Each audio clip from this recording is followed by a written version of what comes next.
A tale of werewolves, alphas, and fated destinies, written by Olivia Stone. The forest had grown too quiet, which was always the first sign that something dangerous was lurking nearby, something predatory and patient, waiting for the perfect moment to strike. And Sarah should have recognized the warning for what it was, and turned back toward the main road, where at least there would be other travelers, witnesses, people who might help if things went wrong. But she was tired in a way that went far deeper than physical exhaustion. The kind of bone-deep weariness that came from 7 years of walking endless roads with no destination.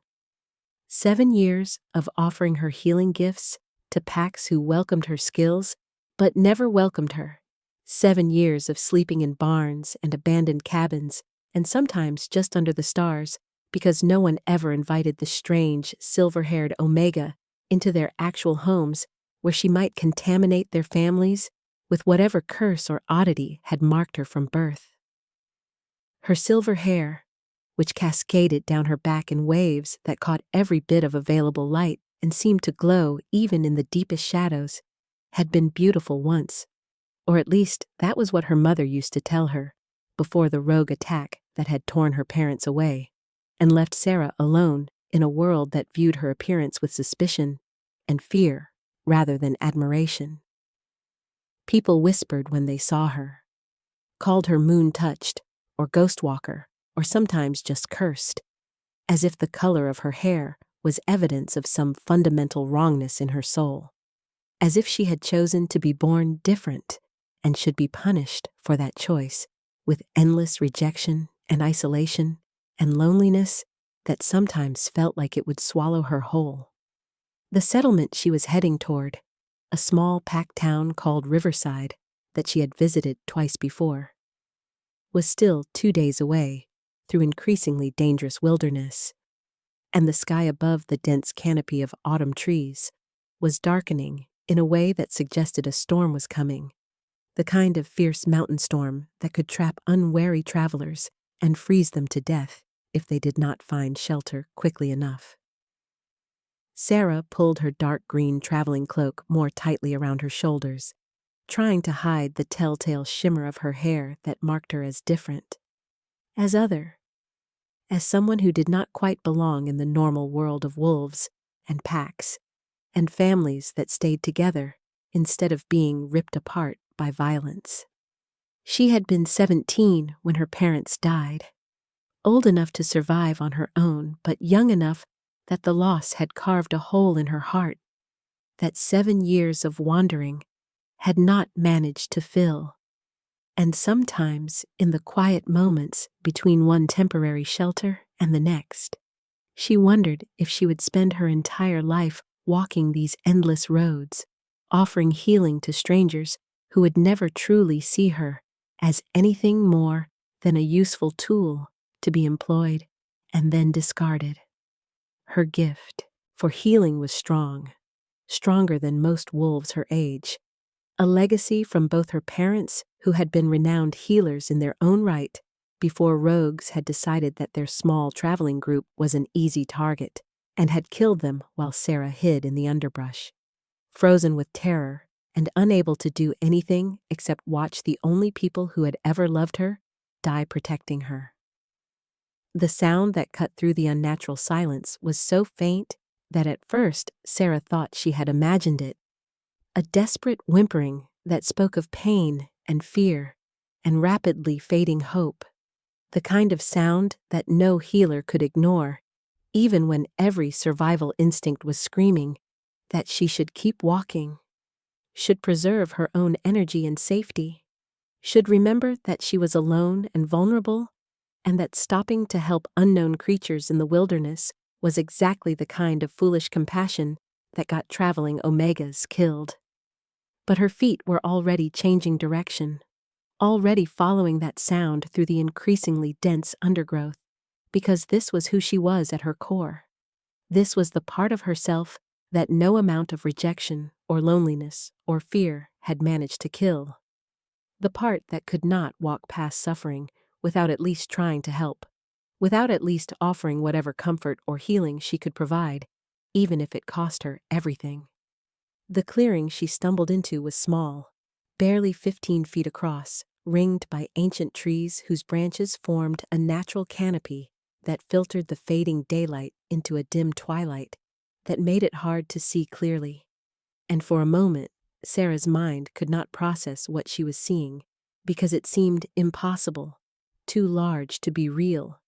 too magnificent to be lying broken and bleeding on the forest floor like discarded trash. The wolf was massive, easily 5 feet tall at the shoulder, even lying down, with a coat of pure silver fur that was so similar to Sarah's own hair color that for a moment she felt a jolt of recognition,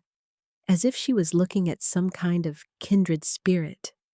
someone else who had been marked by the moon goddess with coloring that set them apart from everyone else.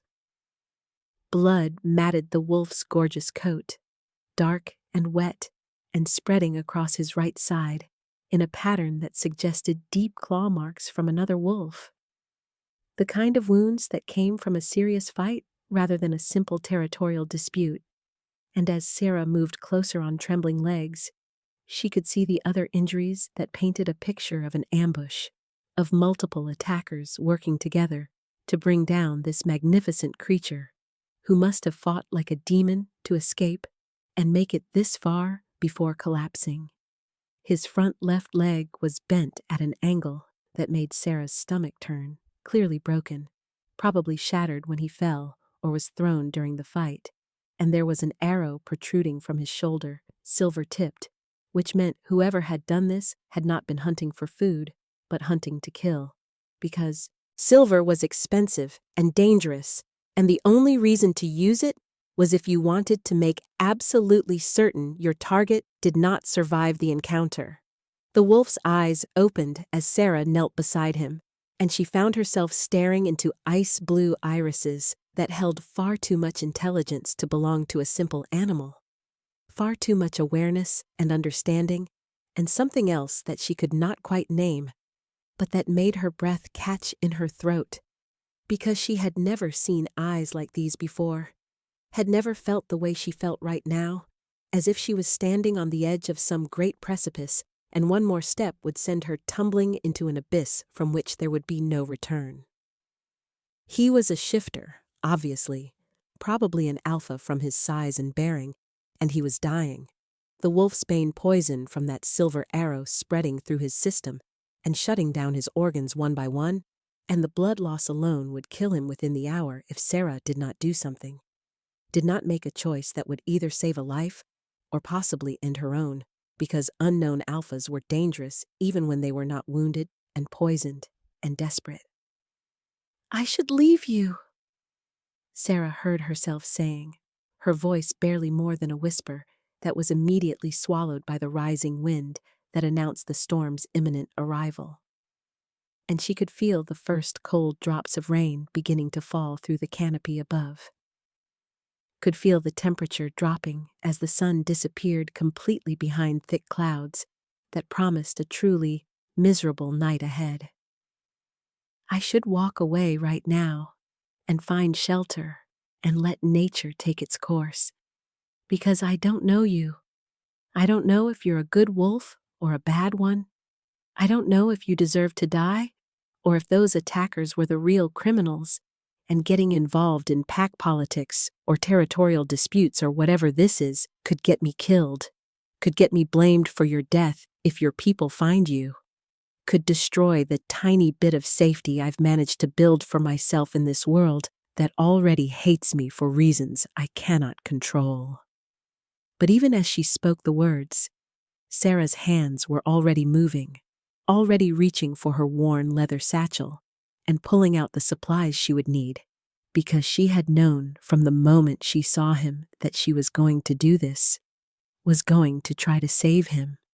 was going to pour her energy and her skill and possibly her life force into healing a stranger simply because she could not bear to watch another living creature suffer when she had the power to help. The wolf made a soft sound, something between a whimper and a growl, and his eyes never left her face as she worked,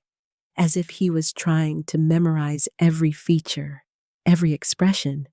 as if he knew that she was choosing to save him when she had every reason to walk away. And there was something in that gaze that made Sarah feel seen in a way she had not felt since her parents died. Seen and valued and important instead of merely tolerated or useful or strange. "My name is Sarah," she told him as she began the painful process of removing the silver arrow, knowing it would hurt him terribly, but knowing also that leaving it in would mean certain death as the wolfsbane continued to spread through his bloodstream. And she tried to make her voice soothing, tried to channel some of the calm confidence her mother used to project when treating frightened patients who needed reassurance more than they needed medicine. "I'm going to help you, but I need you to trust me. Need you to understand that what I'm about to do is going to hurt like hell, but it's necessary. And I need you to not bite me or claw me or do anything that will make me bleed out here with you, because I'm the only chance you have at survival, and if I die trying to save you, then we both die, and that seems like a waste of a perfectly dramatic rescue attempt." The arrow came out with a sickening sound that made Sarah's stomach heave, and the wolf's body went rigid with pain, every muscle tensing and shaking. But he did not snap at her, did not lash out with claws or teeth, simply endured the agony with a stoicism that spoke of extensive combat training and experience with wounds. And Sarah found herself wondering who this wolf was, what kind of life he had lived that he could remain so controlled even while suffering. The wolfsbane poison was already spreading.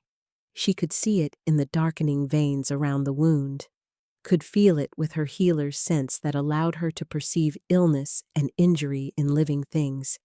and she knew she had perhaps 15 minutes before the poison reached his heart and stopped it completely.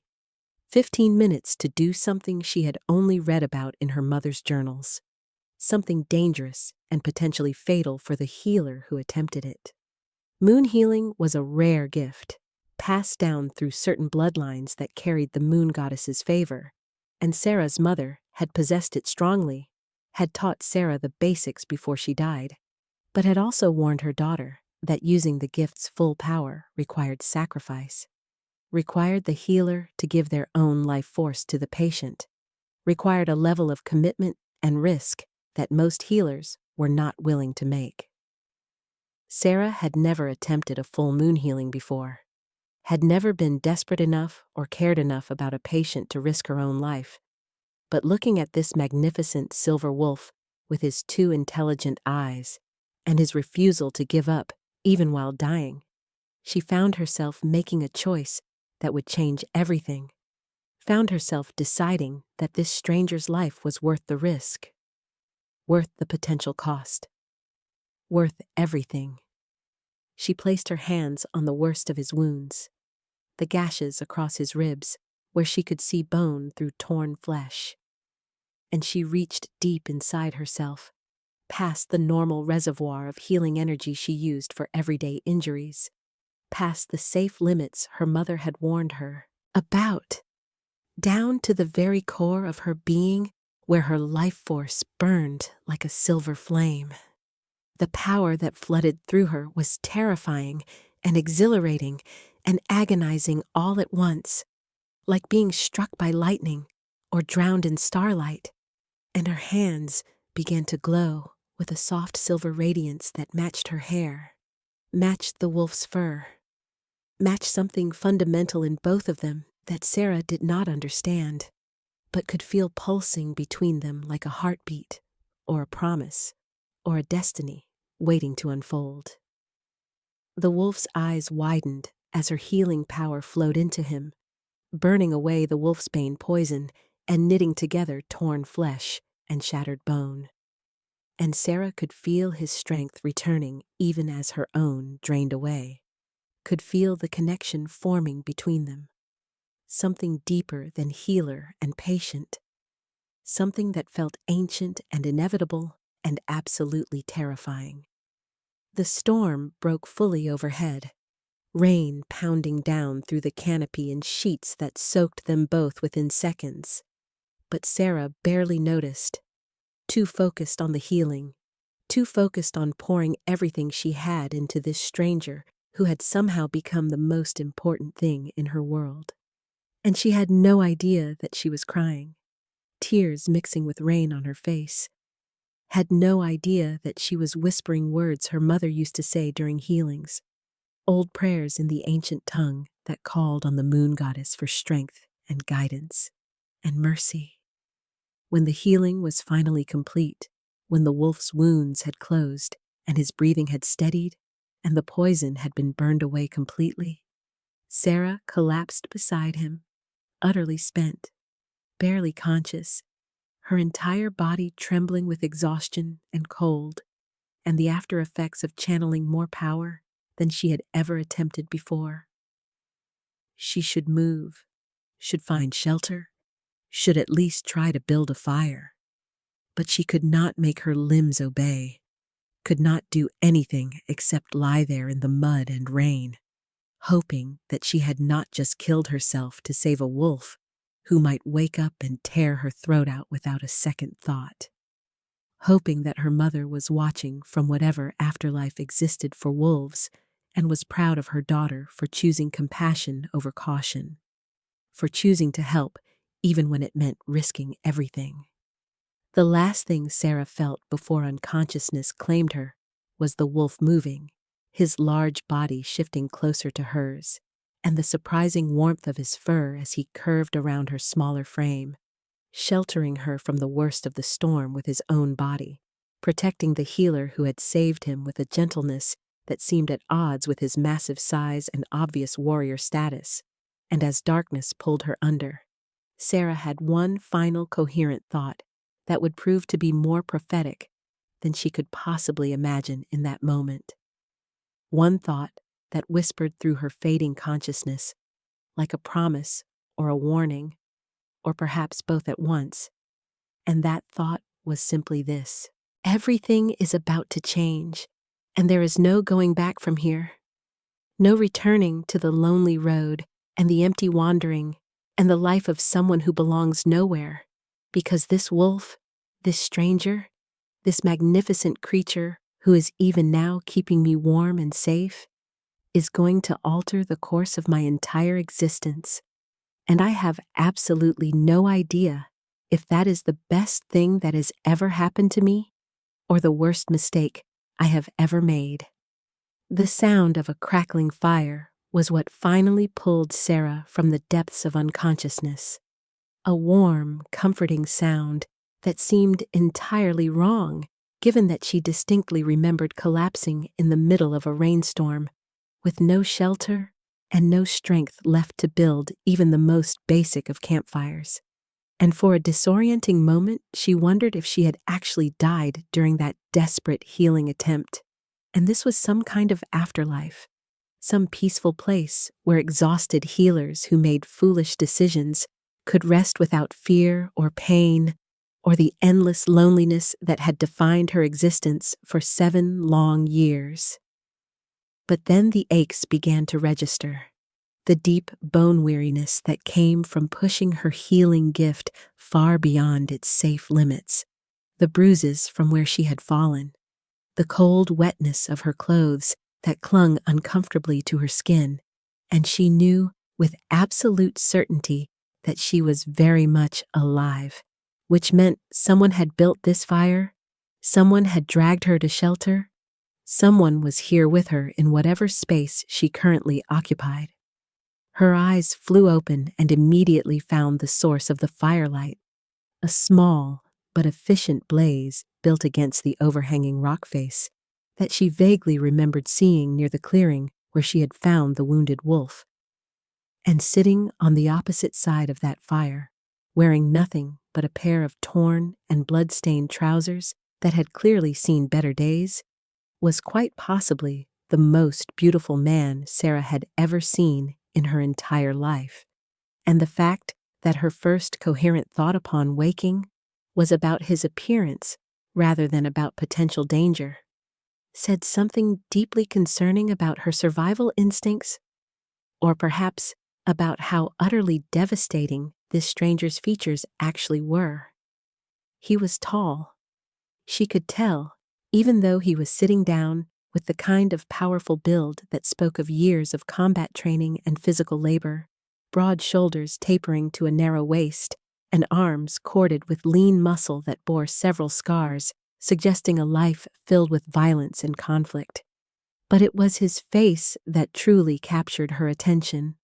All sharp angles and strong lines softened by genuinely kind eyes that were the exact shade of ice blue she had last seen in a dying wolf's gaze, and his hair, which fell past his shoulders in waves that caught the firelight and reflected it back in shades of silver that precisely matched Syrah's own distinctive coloring.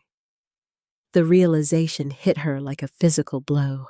stealing what little breath she had managed to gather, because there was only one possible explanation for why a man with silver hair and ice blue eyes was sitting where a silver-furred wolf with ice blue eyes had been dying. Only one reason why her dark green cloak was wrapped around his shoulders, even though she had been wearing it when she collapsed. Only one way that she had been moved to shelter and a fire had been built, and she had survived the night despite being completely unconscious and vulnerable. The wolf and the man were the same person, the same being, and that meant she had saved not just any shifter, but someone important, someone powerful, someone who possessed the rare ability to maintain enough control, even while severely injured, to shift forms and take care of the healer who had saved his life. And Syrah felt a wave of conflicting emotions crash over her all at once: relief that he had survived, and gratitude that he had protected her, and terror about what this might mean for her carefully maintained anonymity and the fragile safety of her wandering existence. "You're awake," the man said, and his voice was exactly what Syrah might have expected if she had allowed herself to imagine what a wolf that magnificent would sound like in human form. Deep and rough, with a quality that suggested both authority and genuine warmth. The kind of voice that could command armies or comfort frightened children with equal effectiveness.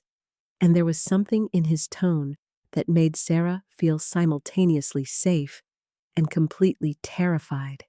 as if she was standing on the edge of something vast and unknowable that would either catch her or destroy her, depending on choices she had not yet made. "I was beginning to worry that you had pushed yourself too far with that healing,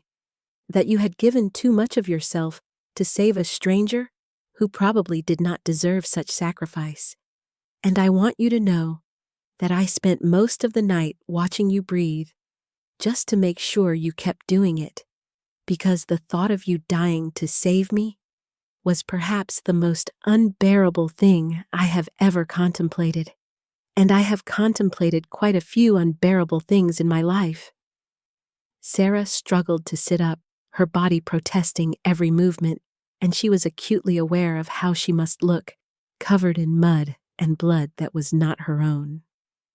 Her silver hair tangled and matted with debris from the forest floor. Her simple traveling dress torn and soaked and clinging to her in ways that were definitely not flattering or modest. And she felt a flush of embarrassment that was completely inappropriate given the circumstances, but apparently her brain had decided that vanity was more important than addressing the numerous questions and concerns that should have been her priority. "The wolf," she managed to say, her throat raw and scratchy from exhaustion and exposure, and she hated how weak her voice sounded, how uncertain, as if she was asking permission to acknowledge the obvious truth that hung between them like morning mist. "You were the wolf, the one I found, the one who was dying from silver poisoning and blood loss, and you shifted. You carried me here. You built this fire,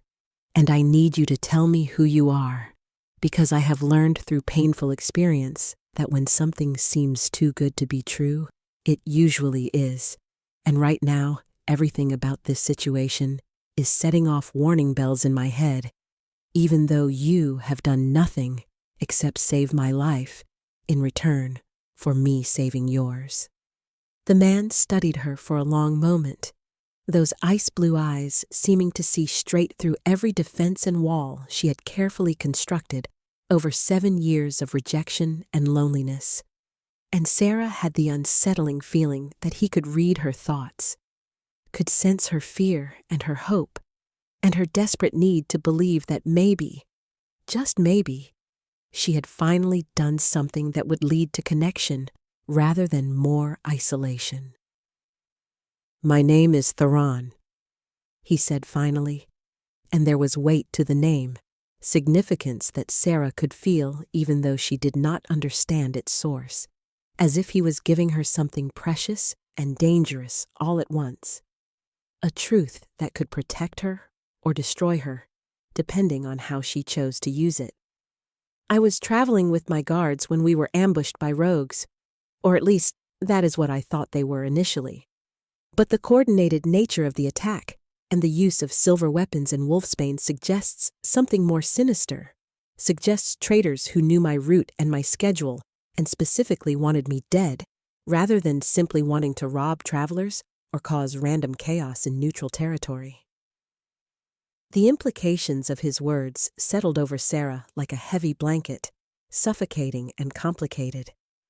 Because if Theron was important enough to warrant an organized assassination attempt with expensive silver weapons, then he was someone with power and enemies and the kind of complicated life that Sarah had spent 7 years trying to avoid. And yet she found herself leaning forward instead of pulling back, found herself wanting to know more instead of making excuses to leave, found herself drawn to this silver-haired stranger in ways that defied logic or self-preservation. "Your guards," she said, latching onto the detail that seemed safest to address, the one that did not require her to ask the more dangerous questions about his identity or his enemies, or what it meant that they shared the same unusual hair color that marked them both as different from normal wolves. Did they survive the ambush? Did they escape? Are they looking for you right now? And if so, should I be worried about being found alone with you in what might appear to be a compromising situation? Because I have enough problems with my reputation without adding potential scandal to the list of reasons why packs find me uncomfortable and unwelcome. Theron's expression shifted into something that might have been amusement if there had not been so much pain. Underlying it, a flicker of dark humor about a situation that was clearly far from funny, and he shifted position slightly, wincing as the movement pulled at injuries that had not fully healed despite Sarah's best efforts. "I told them to run, to scatter and save themselves, because I was the primary target, and there was no reason for all of us to die defending a position that had already been compromised, and I have to believe they made it out, because the alternative is too terrible to contemplate. And as for your reputation, I think you will find that saving my life has done more to enhance it than any scandal could possibly damage it. Though I understand your concern, and I promise that I have no intention of doing anything that would cause you harm or discomfort." He paused, and something in his expression shifted, became more vulnerable and honest than seemed wise, given that they were still essentially strangers who had known each other for less than a day. "I need to ask you something, and I need you to answer honestly, because the answer matters more than you might realize given our current situation and the choices we will both need to make in the coming days." Sarah felt her heart rate accelerate, felt that strange pull toward him intensify until it was almost painful, until she wanted nothing more than to close the distance between them and touch him to confirm that he was real and solid and not some fever dream conjured by her exhausted mind. "What do you need to ask?" she said, proud that her voice remained relatively steady despite the chaos of emotions swirling through her chest, despite the way her hands were trembling and her breath was coming too fast, despite the fact that some deep, instinctive part of her already knew that whatever he was about to say would change everything about her carefully controlled existence. "Why did you save me?" Theron asked, and the question was so much more complex than its simple words suggested, carrying layers of meaning and significance that Sarah could feel even if she could not fully articulate them, and his ice-blue eyes held hers with an intensity that made it impossible to look away, impossible to offer anything less than complete honesty. "You had no reason to help me. Every reason to keep walking, to preserve your own safety and energy, to avoid getting entangled in whatever dangers clearly surround my existence. And yet you stopped? You gave everything you had. You nearly died pouring your life force into a stranger who might have been a criminal, or a monster, or someone who would repay your kindness with cruelty. So I need to understand what drives someone to make that choice. Need to know if you saw something in me that suggested I was worth saving,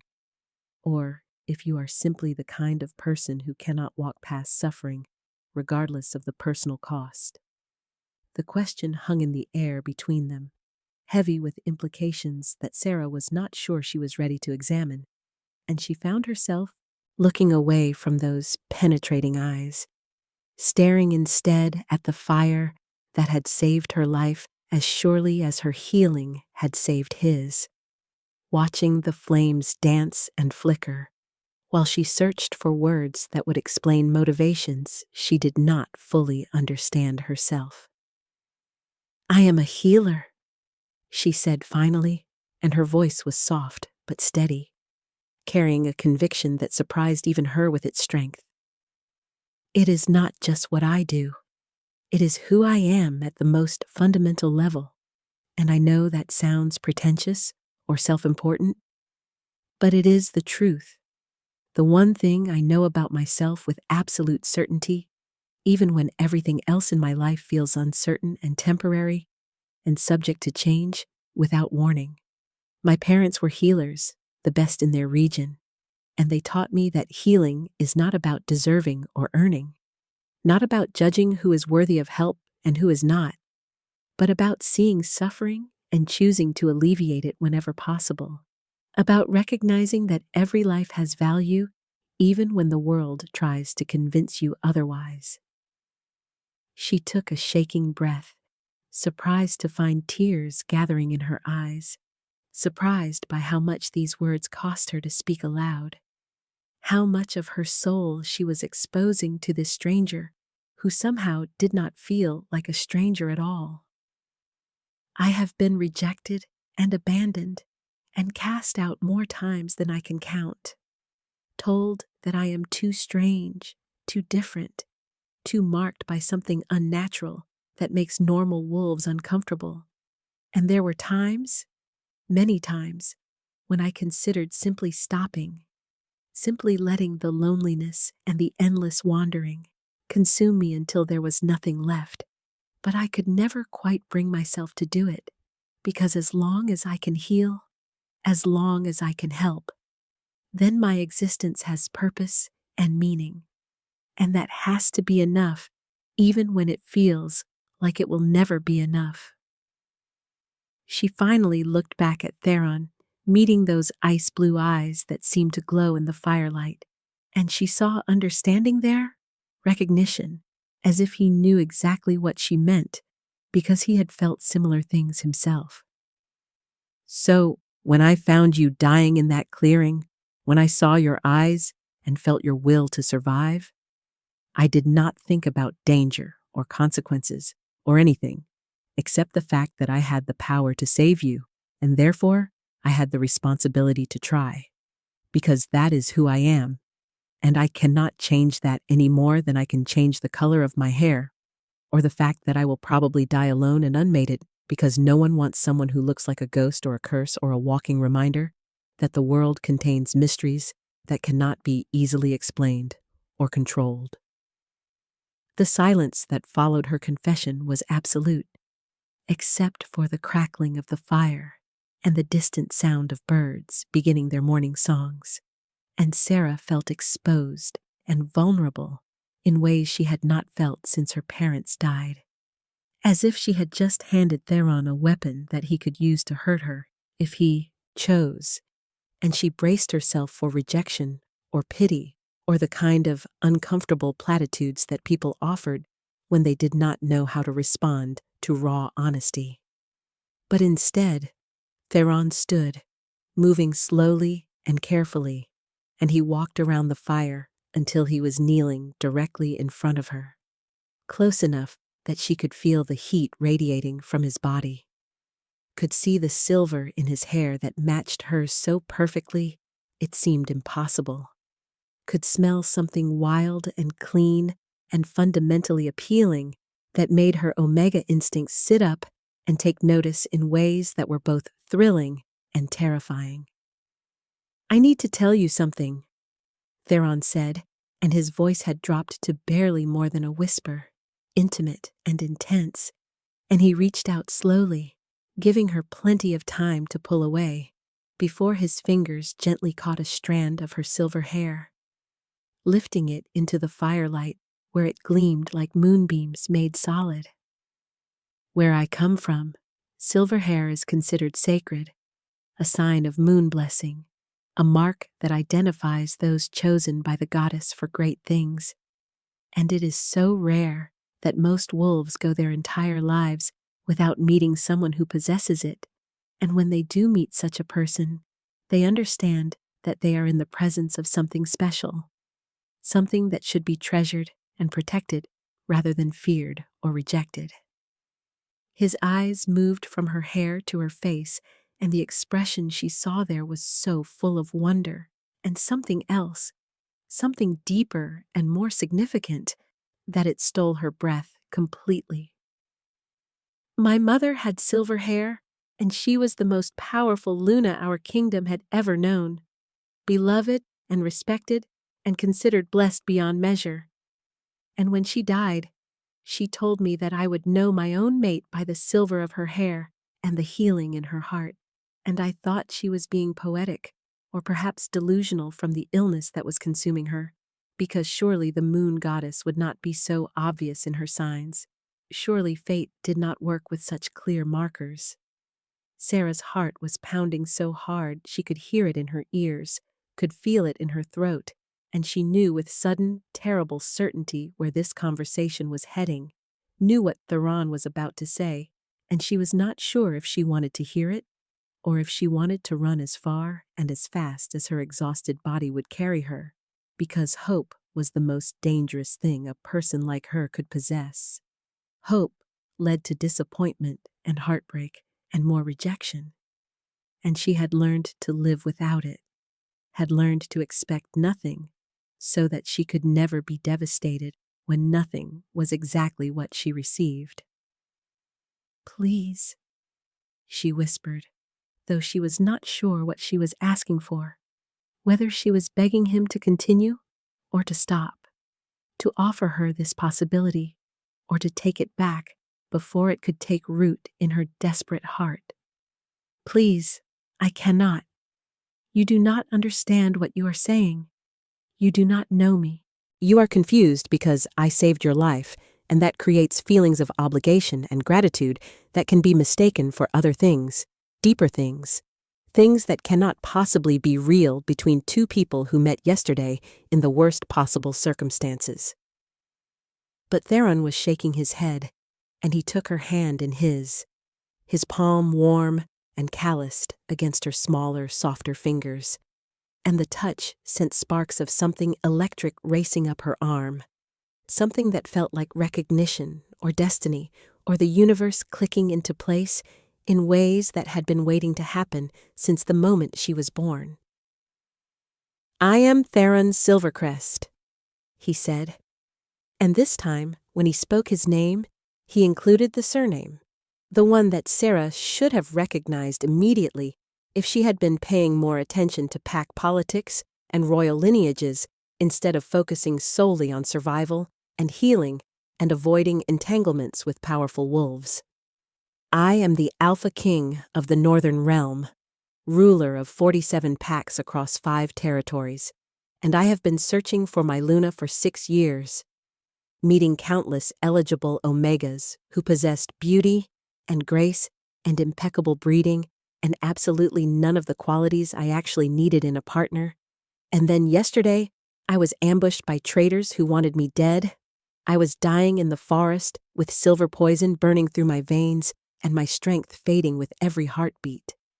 And you appeared like something out of prophecy or legend, with silver hair and violet eyes and a healer's heart that could not leave me to suffer, even when doing so nearly killed you.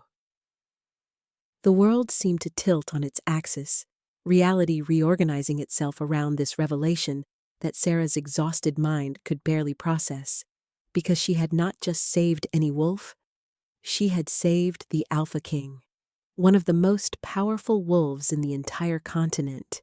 And he was sitting here in front of her claiming that she was his mate, that she was meant to be his Luna, that her 7 years of wandering and rejection and loneliness had all been leading to this impossible moment. No, Sarah heard herself say, and the word came out broken and desperate, and she tried to pull her hand back, but Theron held on gently but firmly, not forcing her to stay, but asking her to, pleading with his eyes for her to hear him out before she made any decisions. No, this is not possible. You are a king, and I am nobody. I am a wandering Omega with no pack and no family, and nothing to offer except healing skills that any competent Luna would possess anyway. And you cannot possibly want me, cannot possibly think that I could stand beside you and rule, cannot possibly believe that the moon goddess would be cruel enough to make me your mate when I have spent my entire life being rejected by wolves far less important than you. Look at me, Theron commanded, and there was enough alpha authority in his voice that Sarah's eyes snapped to his despite her overwhelming urge to look anywhere else. And what she saw in his face was not pity or obligation or even simple attraction, but something far more profound and terrifying. Something that looked like devotion and certainty and absolute conviction. I have met hundreds of potential Lunas, wolves from the finest families with impeccable bloodlines and extensive training in leadership and politics, and not one of them would have stopped to save a dying stranger in the wilderness. Not one of them would have given their own life force to heal someone they did not know. Not one of them possessed the kind of selfless compassion that you showed me yesterday without thought or hesitation or concern for your own safety. His free hand came up to cup her face, his thumb brushing away tears that Sarah had not realized were falling, and his touch was so gentle that it made her chest ache with the unfairness of it all, with the cruelty of being offered everything she had ever wanted at the exact moment when accepting it seemed most impossible. You are not nobody, Sarah, with the silver hair and the healing hands. You are exactly who I have been waiting for, exactly who my kingdom needs, and I am asking you, begging you, to give me a chance to prove that you belong at my side, that your differences are not curses but blessings, that the moon goddess marked us both with silver so that we would recognize each other when the time finally came. The words hung in the air between them, a promise and a question and a future that Sarah could almost see shimmering like heat waves in summer. A future where she was not alone, was not wandering, was not constantly bracing for the next rejection, and the temptation of it was almost overwhelming. The desperate hunger in her soul that wanted to believe him, wanted to accept what he was offering, wanted to finally belong somewhere and to someone. But 7 years of rejection and pain and loneliness had taught her to protect herself, had built walls around her heart that were designed specifically to prevent this kind of hope from taking root. And even as part of her reached toward Theron with desperate yearning, another part was already calculating escape routes and planning excuses and preparing for the inevitable moment when he realized his mistake and sent her away like everyone else always did. "I need time," Sarah whispered, and it was perhaps the bravest thing she had ever said, admitting that she wanted to consider this possibility rather than immediately running from it, acknowledging that some small part of her believed him, even though believing meant risking everything. "I need time to think, to understand what this means, to figure out if I am brave enough to accept what you are offering when accepting means I could lose everything if this turns out to be a mistake or a misunderstanding, or simply a moment of gratitude that will fade when you are recovered, and remember that you are a king who deserves someone far better than a silver-haired wanderer with trust issues and abandonment trauma." She took a shaking breath, forcing herself to hold his gaze, even though everything in her wanted to hide from the intensity of his attention. "Your guards will come looking for you, and when they find you alive and healthy, you will return to your kingdom and your responsibilities, and you will meet other Omegas who possess everything I lack, and you will realize that this moment in the forest was just adrenaline and proximity and the natural bond that forms between healer and patient. And I will have protected myself from hoping for something that was never really mine to hope for in the first place." Theron's expression shifted into something that looked like determination mixed with understanding, and he nodded slowly, accepting her need for time, even though Sarah could see that it cost him something to do so, could see that he wanted to push, wanted to convince her, wanted to make her believe through sheer force of will that what he was saying was true. "Then come with me," he said, and his voice was steady and sure, carrying the kind of confidence that suggested he had already thought through every possibility and prepared for every objection. "Come to my kingdom, meet my people, see the life I am offering before you make your decision, because I understand your fear and your doubts and your very valid concerns about trusting someone you just met,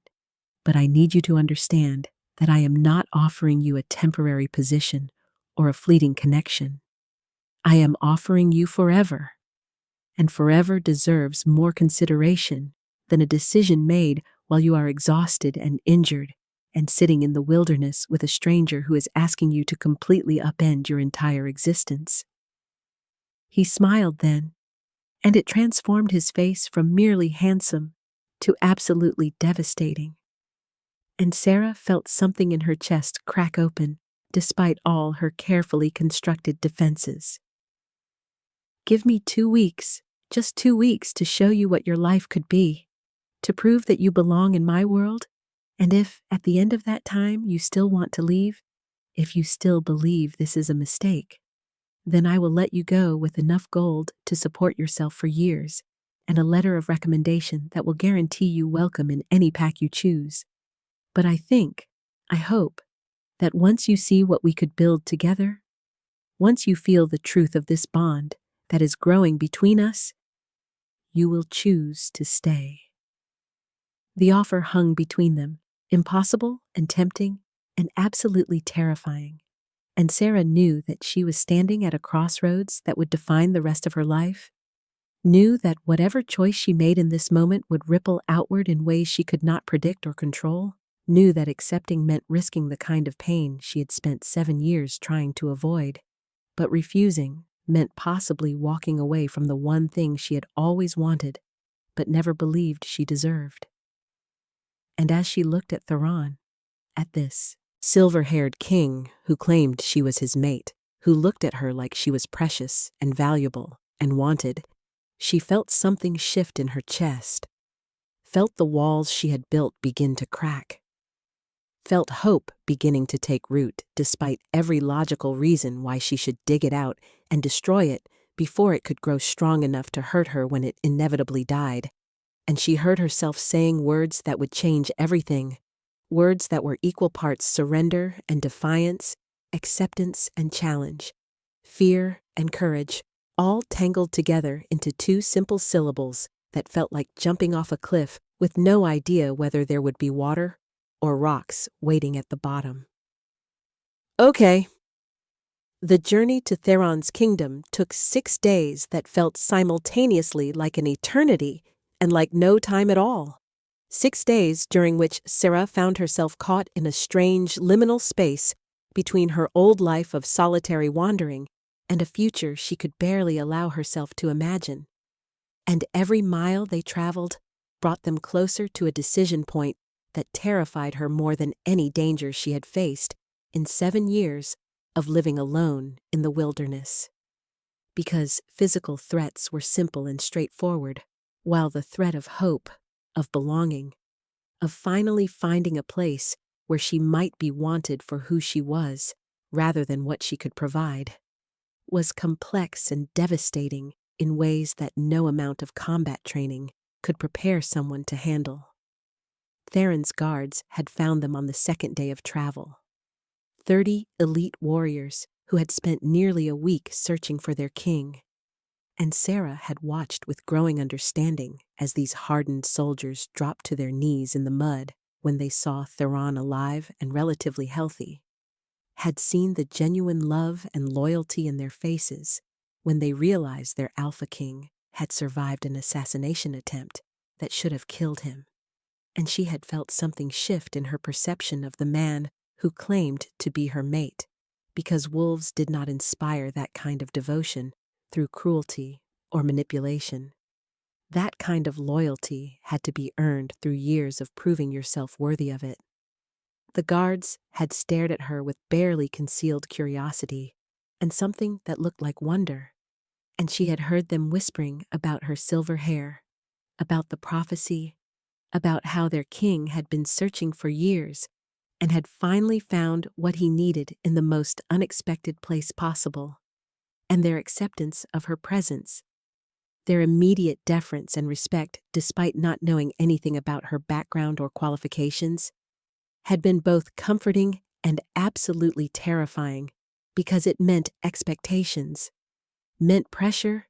meant that failing would not just hurt her, but would disappoint an entire kingdom that was already investing hope in a wandering Omega who had no idea how to be anyone's Luna.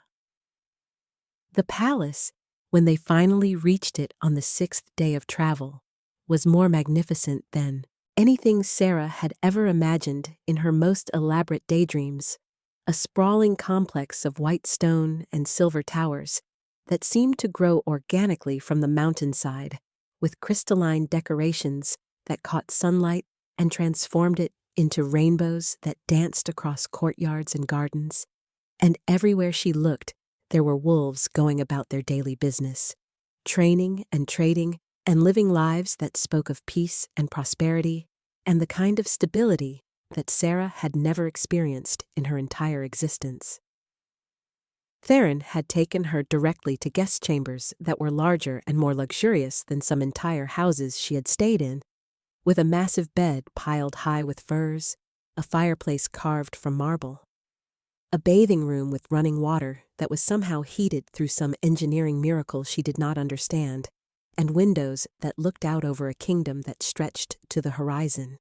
And he had told her to rest, to recover from the journey, to take as much time as she needed to adjust before making any decisions about her future. But Sarah had not rested, had instead spent the afternoon exploring the palace with Lady Marin, the head healer who had silver-streaked hair and kind eyes, and stories about Theron's mother that made Sarah's chest ache with longing for a woman she had never met, but who sounded remarkably similar to Sarah's own mother in her compassion and her dedication to helping others, regardless of their status or background. Lady Marin had shown her the healing halls where dozens of skilled practitioners worked to care for the kingdom's sick and injured, had introduced her to techniques and remedies that Sarah had never encountered before, had treated her not as an outsider or a curiosity, but as a colleague, an equal, someone whose knowledge and experience were valuable and worthy of respect. And for the first time in 7 years, Sarah had felt something that might have been professional pride, might have been the beginning of belonging, might have been the dangerous stirring of hope that perhaps Theron had been telling the truth about there being a place for her here. The evening meal had been a formal affair in a private dining room. Just Theron and Sarah and Captain Aldrich, who served as both bodyguard and apparently close friend. And the conversation had flowed easily despite Sarah's nervousness, ranging from healing techniques to kingdom politics to childhood stories that revealed the essential loneliness of Theron's position, the weight of ruling alone without a partner to share the burden and the joy of leadership. Aldrich had told embarrassing stories about young Theron's training mishaps with obvious affection, and Theron had retaliated with tales of Aldrich's romantic disasters, and Sarah had found herself laughing, actually laughing, in a way she had not done since before her parents died, and the realization that she could still feel joy, still connect with others, still imagine a future that included warmth and companionship rather than just survival, had been both exhilarating and utterly devastating, because it meant she had something to lose now, meant that walking away would hurt in ways that staying alone had stopped hurting years ago, simply because she had grown numb to the constant ache of isolation. Lady Maren had come to her chambers later that night, bringing tea and sitting beside Sarah on the balcony while the moon rose over the kingdom, and the old healer had shared the prophecy that everyone kept mentioning, but no one had fully explained. The prediction made by Theron's mother on her deathbed that her son would find his Luna when silver met silver under the full moon, that the woman who saved his life would heal not just his body, but his kingdom, that she would come from nowhere and become everything. And Sarah had felt the weight of those words settle over her like a physical burden, because prophecies were dangerous things, expectations that real people could never fully meet, standards that would inevitably lead to disappointment when she turned out to be just an ordinary healer with silver hair rather than the miraculous savior everyone seemed to be expecting. "I am not special," Sarah had whispered into the darkness, her hands wrapped around the warm teacup as if it could anchor her to something solid and real, while her entire world shifted beneath her feet. "I am just someone who could not walk past a dying wolf, just a healer doing what healers do, just an Omega who has been rejected and abandoned so many times that I have learned to expect nothing so that I can never be disappointed. And I do not understand why everyone is looking at me like I am some kind of answer to prayers I never heard being spoken, like I am going to save a kingdom that seems perfectly fine without me, like I am anything more than a wandering nobody who happened to be in the right place at the right time to help someone who turned out to be more important than I ever imagined." Lady Maren had taken Sarah's hand in her own aged, scarred fingers, and her eyes had held a wisdom that came from decades of watching wolves make decisions that shaped their destinies, decades of understanding that sometimes the most important moments in life were the ones that felt most ordinary, most instinctive, most true to one's essential nature. "Child," she had said, her voice carrying the weight of absolute conviction, "you saved my king's life when you had nothing to gain and everything to lose. You poured your own life force into a stranger without knowing if he deserved it.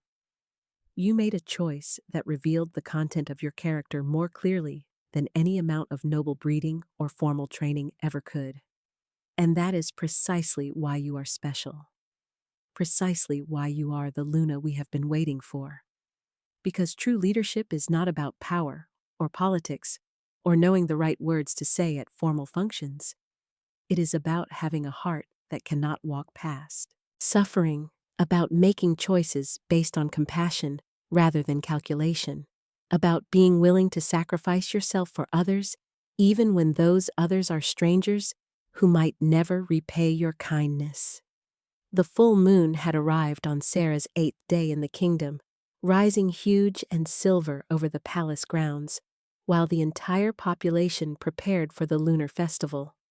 the most sacred celebration in wolf culture, when the moon goddess was honored and new mates were blessed, and the boundary between the mortal world and the divine realm grew thin enough that prayers could be heard and prophecies could be fulfilled. Sarah had spent the day in a state of barely controlled panic, alternating between the desire to run as far and as fast as her legs would carry her and the desperate yearning to stay, to accept what Theron was offering, to finally allow herself to hope that maybe this time would be different, that maybe she had finally found someone who would not reject her when the novelty of her silver hair wore off and he remembered that she had no family, no pack, no noble lineage to bring prestige to his rule. The dress that Lady Marin brought to her chambers in the late afternoon was the most beautiful thing Sarah had ever seen. Layers of silver silk that seemed to capture and hold moonlight, with delicate embroidery that traced patterns of stars and healing herbs across the bodice and flowing skirts. And when Sarah put it on and looked at herself in the full-length mirror, she barely recognized the woman staring back, barely recognized this creature who looked regal and confident, and like she might actually belong in a palace rather than on a dusty road leading nowhere in particular. Lady Marin had left her hair unbound, letting it flow down her back in silver waves that the dress had clearly been designed to complement, and she had placed a circlet of silver leaves and moonflowers on Sarah's head, a crown that marked her as something more than a simple healer, something that might, if she was brave enough to accept it, transform her into the Luna that Theron claimed she was always meant to be. The festival was held in a massive courtyard open to the sky, with hundreds of pack members gathered in concentric circles around a raised platform where Theron stood in formal robes of silver and midnight blue, looking every inch the powerful Alpha King that he was, and Sarah had arrived deliberately late, hoping to slip in unnoticed and watch from the back where she could maintain some semblance of anonymity and control. But the crowd had parted for her like water around a stone, wolves stopping mid-conversation to stare as she passed. And she had heard the whispers following in her wake, prophecy and silver and chosen and meant to be. And her heart had been pounding so hard she thought it might escape her chest entirely as she found herself walking toward the platform, toward Theron,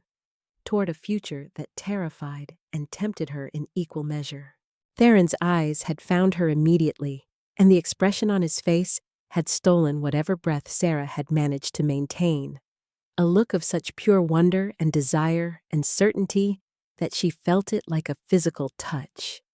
like a caress that promised safety and passion and belonging all tangled together into something she had never experienced but had always craved. He had extended his hand to her when she reached the platform, helping her up the stairs with a gentleness that seemed at odds with his powerful build, and when he spoke, his voice had carried across the silent crowd with the authority of a king and the vulnerability of a man who had finally found something he had been searching for his entire life. 7 nights ago, I was dying in the wilderness, brought down by traitors who wanted to end my rule, who believed that silver and wolfsbane and coordinated violence would be enough to destroy what my family has built over generations. Theron had said, his ice-blue eyes never leaving Sarah's face, even though he was addressing his entire kingdom, even though hundreds of wolves were watching this moment that would be remembered and retold for years to come. I should have died in that clearing, should have bled out alone and unmourned, except by the loyal guards who fought to save me. Should have become nothing more than a cautionary tale about the dangers of traveling without sufficient protection. But the moon goddess had other plans, sent me a silver-haired healer who could not walk past suffering even when helping me nearly killed her, who poured her own life force into a stranger without knowing who I was or what I could offer in return,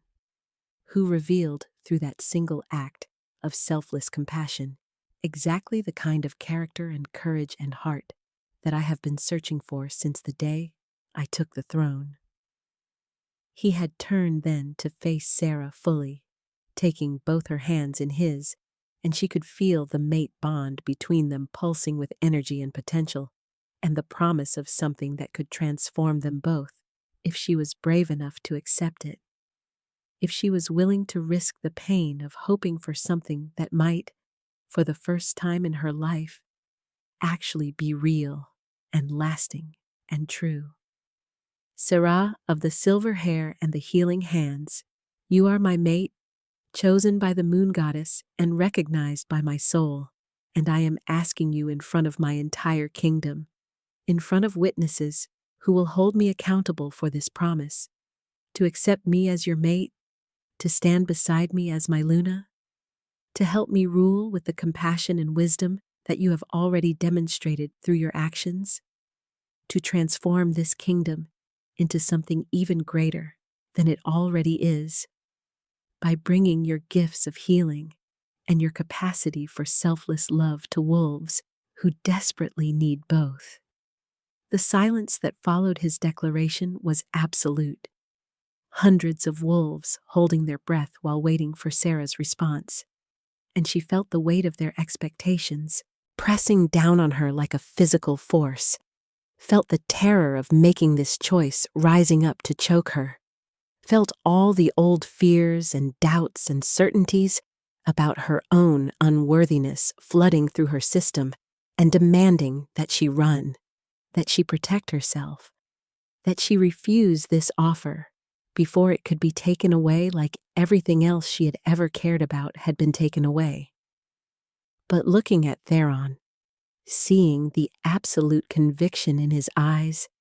feeling the mate bond singing between them with a rightness that could not be denied or dismissed or explained away as gratitude or proximity or anything, except the simple truth that they were meant for each other, Sarah found herself making a choice that was equal parts surrender and defiance, equal parts accepting her fate and creating it through sheer force of will.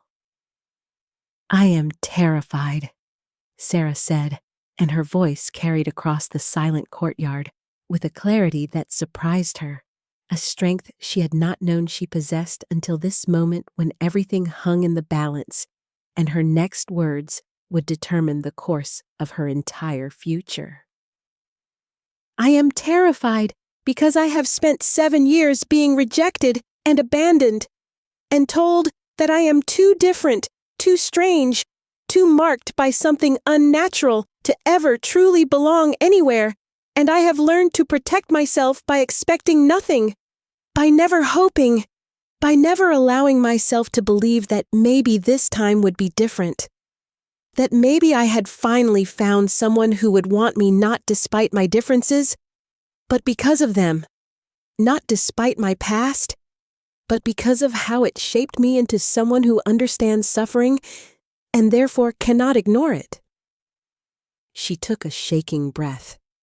squeezing Theron's hands like they were the only solid thing in a world that had suddenly become fluid and uncertain and full of terrifying possibility.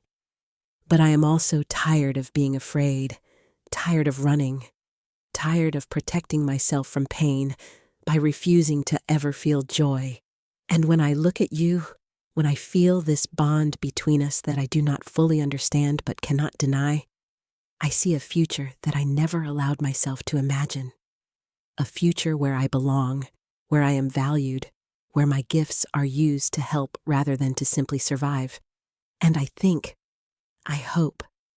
I desperately want to believe that the moon goddess really did lead me to you that night in the forest, that my 7 years of wandering were not punishment, but preparation, that every rejection I experienced was actually the universe saving me for this moment, for you, for a destiny I never dared to dream was possible. Theron had pulled her closer then, close enough that she could feel the heat of his body, could smell the wild, clean scent that marked him as alpha, could see the tears gathering in his ice-blue eyes that matched hers so perfectly. It seemed like cosmic design rather than simple coincidence. "Is that a yes?" he had asked, and there was humor in his voice, but also desperate hope, also fear that she might still refuse,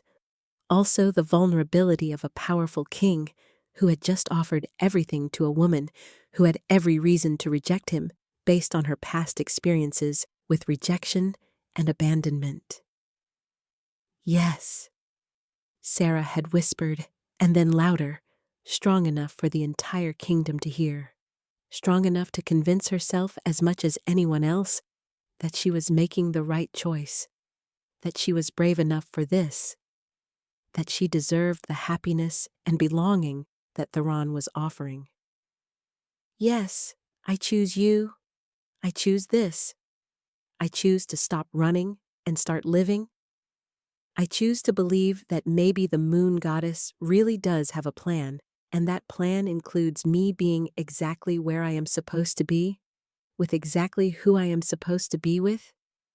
doing exactly what I was always meant to do, which is healing not just bodies, but hearts and souls,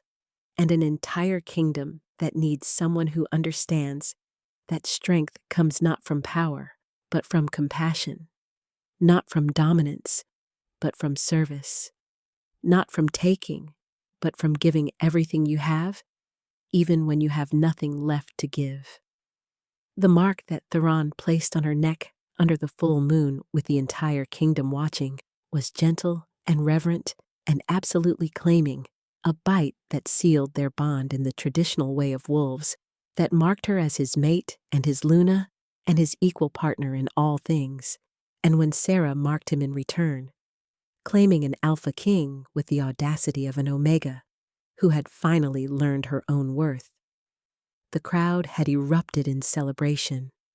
howls rising to meet the moon in songs of joy and approval and welcome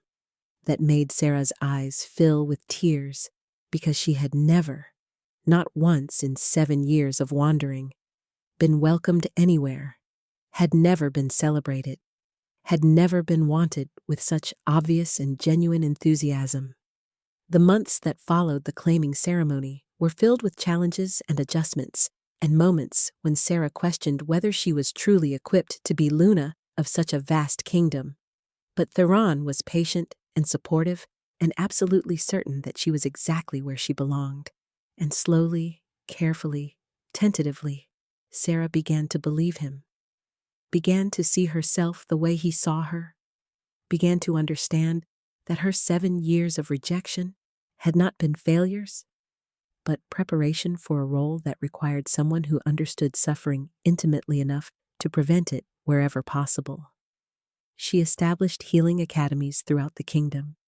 created programs to train new healers in techniques that combined traditional medicine with her moon healing gift,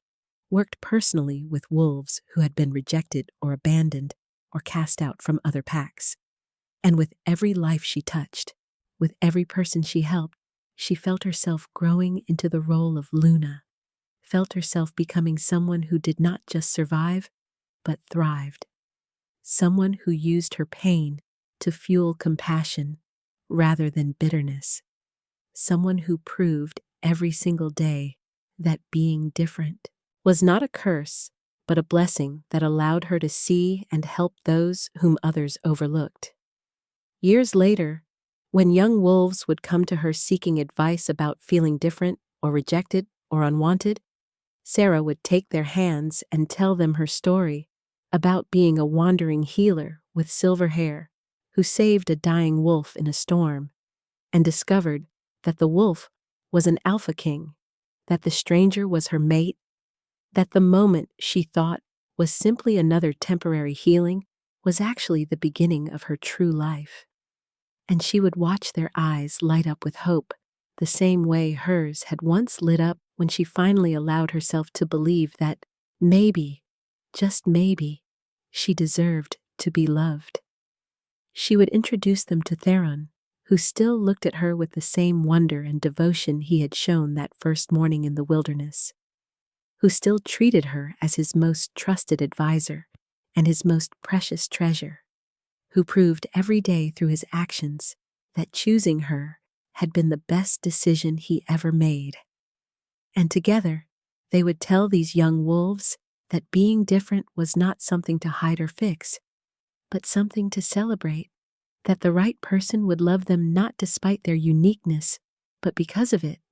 that the moon goddess marked certain wolves with unusual features or abilities or gifts, not as punishment, but as identification, as a way of signaling to the universe and to potential mates that here was someone special, someone chosen, someone who would change the world if only they were brave enough to believe in themselves the way the goddess already believed in them. "I was nobody from nowhere," Sarah would tell them, her silver hair now adorned with a Luna's crown, but still flowing free the way Theron loved it, still marking her as different and special and exactly who she was always meant to be. "I was a wandering healer who had been rejected so many times that I stopped hoping for acceptance, stopped believing that I could ever belong anywhere or to anyone, stopped imagining that my life could be anything more than an endless series of temporary stops at packs that tolerated me, only as long as I was useful.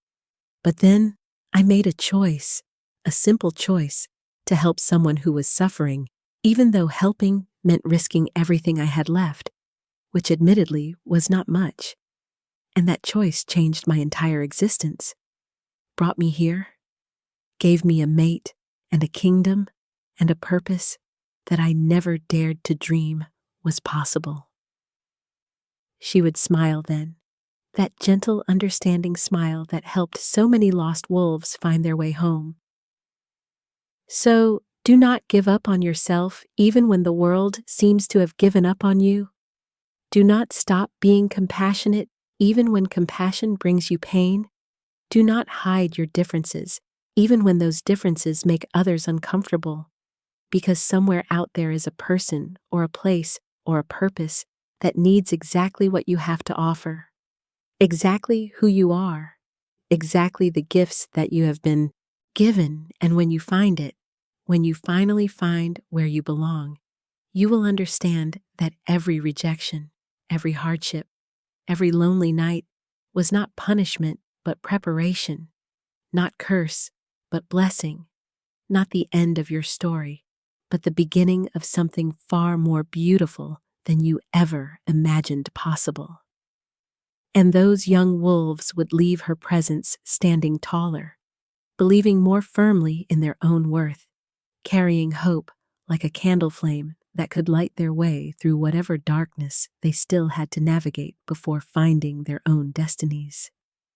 And Sarah would watch them go with satisfaction and joy and gratitude for a life that had started with so much pain,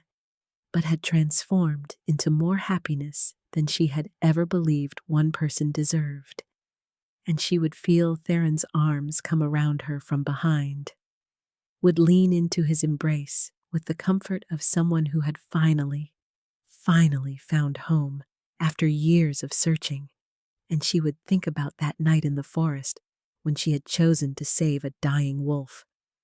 That choice that had seemed so simple at the time, but had actually been the most important decision of her entire life, the moment when everything changed, when nobody became somebody, when the wandering healer found her king and her kingdom and herself. So, what did you think of Sarah and Theron's story? Did this tale of silver-haired mates and moon goddess prophecy touch your heart the way it touched mine? I would absolutely love to hear your thoughts in the comments below. Whether this story resonated with you, Whether you saw yourself in Sarah's struggles with rejection and her journey to finally believing she deserved love and belonging, whether you have your own experiences with feeling different or rejected that eventually led you to exactly where you needed to be. Because sharing these stories, these connections, these moments of recognition when we realize we are not alone in our struggles is what makes this community so special and so powerful.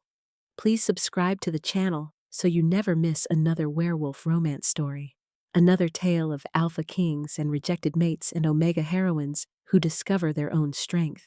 another journey from loneliness to belonging that might speak to something deep in your own soul. Because I create these stories for you, for us, for everyone who has ever felt like an outsider and dreamed of finding their place in the world. Hit that notification bell so you will be the first to know when I upload new content, new stories about fated mates and second chance romance, and the kind of love that transforms not just individuals, but entire kingdoms. Leave a comment telling me what kind of werewolf stories you would like to see next. What tropes speak to your heart? What journeys you want to experience through these characters who face impossible choices and find the courage to choose love over fear, hope over despair, connection over isolation. Your support means everything and makes it possible for me to keep creating these stories, keep sharing these tales of wolves who find their mates and their destinies and their true selves.